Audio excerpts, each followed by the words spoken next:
परमाराध्य के पवित्र चरणों में कोटि कोटि नमन है। व्यक्त रूप में उपस्थित धर्म प्रेमी सज्जन वृंद, भक्तिमती माताओं बहनों को नमन। मानव जीवन में सत्कर्म करने हेतु पधारे हुए धर्म प्रेमी सज्जन वृंद, भक्तिमती माताओं बहनों को नमन। मिश्री की ढेला अगर किसी को नीम की पत्ते की तरह कड़वा लगे तो समझ लो सर्प का विष उसके ऊपर से चढ़ गया। सत्संग में संतों की वचनों को सुन करके जिसको आनंद नहीं आए, समझ लीजिए विषय वासनाओं का विष उसके ऊपर चढ़ गया। ये विषय 5 है: रूप, रस, गंध, स्पर्श, शब्द। यह 5 विषय मानव जीवन में कलंक है। ये कलंक दाग है। ये गंगा स्नान करने से ये कलंक नहीं धोया जाएगा। तीर्थों में जाने से यह कलंक धोया नहीं जाएगा। पूजा पाठ मंदिरों में जाने से यह कलंक धोया नहीं जाएगा। कितना भी बाहरी कर्म कर लो, लेकिन यह कलंक धोया नहीं जाएगा। यह 5 विषय जो कलंक है, दाग है मानव जीवन में, ये साधना करके ही धोया जाएगा।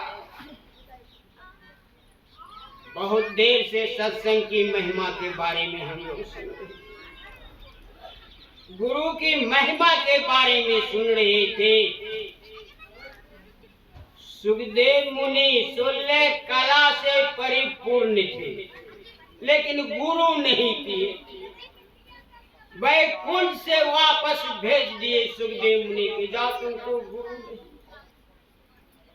अरे गर्भ योगेश्वर गुरु बिना लागा हरि से हेत, कहे कबीर वैकुंठ से फेर दिया सुखदेव। वैकुंठ से वापस करो। जनक बेदे ही गुरु किया, लागा हरि से हेत, कहे कबीर वैकुंठ से जाय मिले सुखदेव। गुरु की महिमा सतयुग से ही आ रहे हैं। संसार के सृष्टिकर्ता ब्रह्मा जी, उसके गुरु अग्नि ऋषि, संसार के पालन करता विष्णु, उसके गुरु अनादि गुरु थे। संसार के संहार करता भगवान शिव, उसके गुरु अंगिरा ऋषि थे। मर्यादा पुरुषोत्तम भगवान श्री राम के गुरु विश्वामित्र कुल गुरु वशिष्ठ मुनि। भगवान कृष्ण के गुरु गग्र मुनि। गग्र मुनि आध्यात्मिक, बिना गुरु का संसार में कोई नहीं है। गुरु क्या अर्थ होता है? गु का अर्थ होता है अंधकार, रू का अर्थ होता है प्रकाश। जो गुरु अंधकार से प्रकाश में पहुंचा दे, उसको सद्गुरु कहते हैं। जब तक सच्चे सद्गुरु से भेंट नहीं, परम प्रभु परमेश्वर को प्राप्त नहीं कर सकते।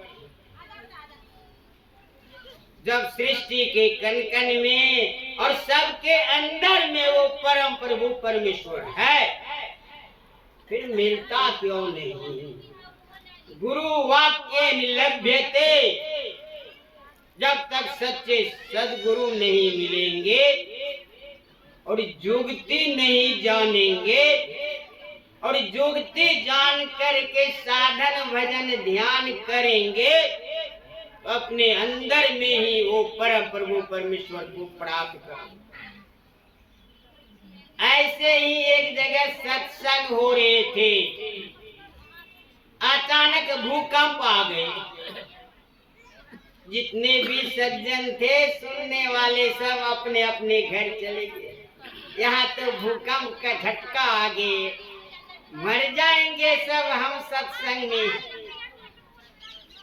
अरे बाबा तो बाहर से आए थे, बाबा कहाँ जा?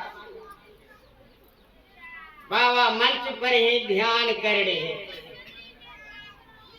कुछ देर के बाद संगत आए, बाबा को देखते हैं आंख बंद करके ध्यान कर रहे हैं। आंखें खोले, संगत ने कहा बाबा आपको डर नहीं लगता है? भूकंप आने वाला था। हम लोग तो भूकंप के डर से घर भागे, आप भागे नहीं? महात्मा जी ने कहा भागे तो हम भी थे।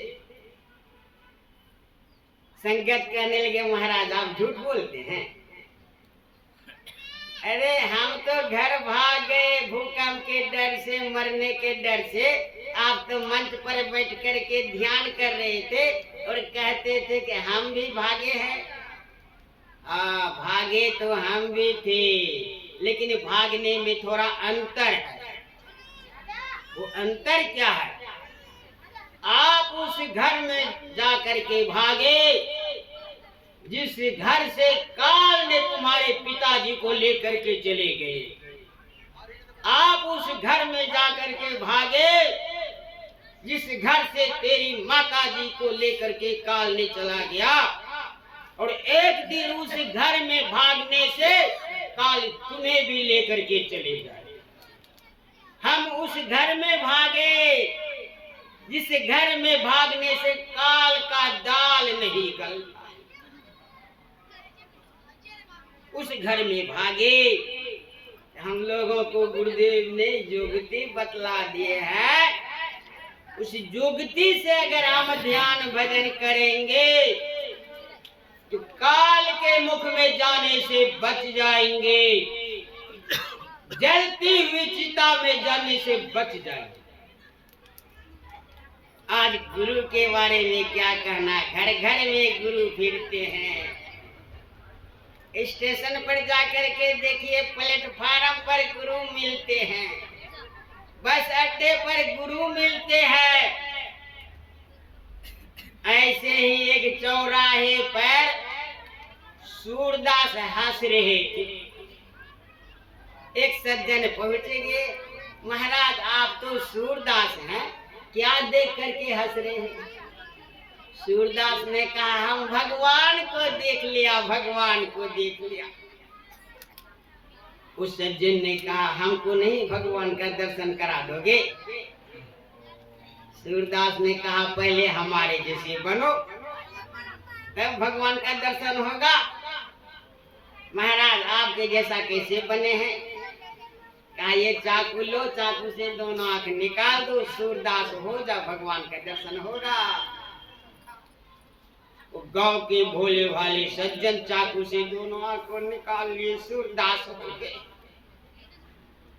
महाराज अरे सूरदास होने के बाद भी भगवान का दर्शन तो होता ही नहीं है, अब क्या करूं?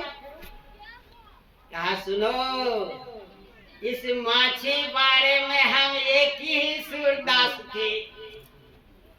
जहाँ कहीं भी जाते थे हमको सूरदास सूरदास कहते थे। अब दो सूरदास हो गए, एक हम एक तुम। आधा मछुआरा के लोग तुमको सूरदास कहेगा, आधा हमको कहेगा। महाराज अब क्या होगा? कहा संख्या बढ़ाते चलो, ऐसे चौराहे पे बैठ करके हंसो और कहो संसार के लोगों को मैं भगवान का दर्शन कर लिया, भगवान का दर्शन हो गया। ऐसे आंख खोरवाओ और भगवान का दर्शन होगा। ऐसे गुरु से बच करके रहना है। कल युग में आंख फोड़वाने वाले गुरु बने। गुरु किसको कहते हैं? संत किसको कहते हैं? जो काम, क्रोध, लोभ, मोह, अहंकार, मात्सर्य, इन खट विकार को जो अपने बस में कर लिया है, उसको संत कहते हैं, भगवंत कहते हैं। इसलिए संतों के शरणों में हम लोग आए हुए हैं। ईश्वर स्वरूप गुरु महाराज है, साक्षात ईश्वर स्वरूप।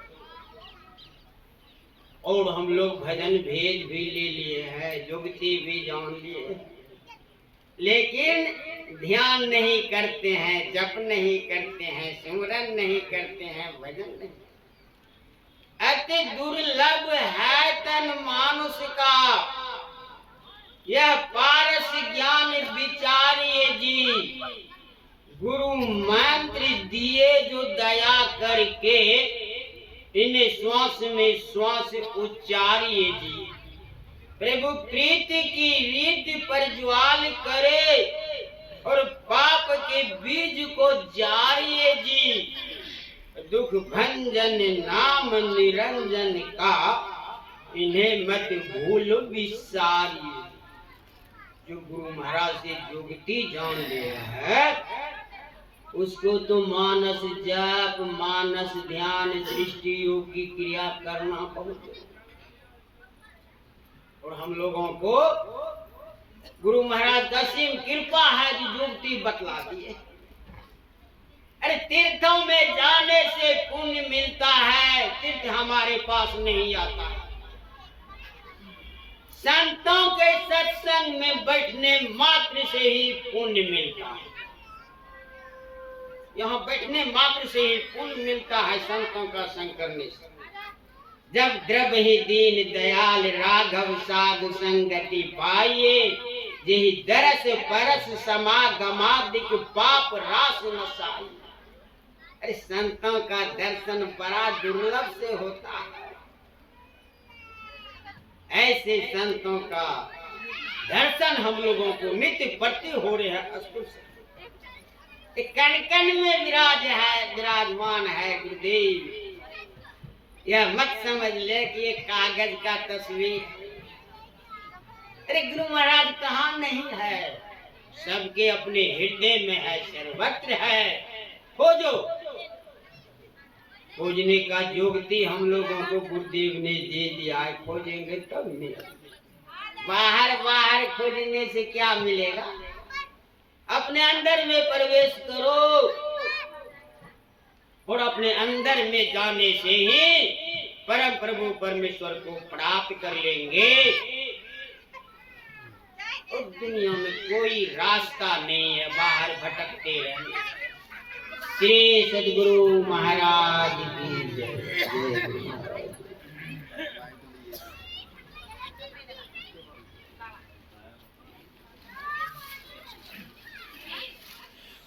माइक दीजिए।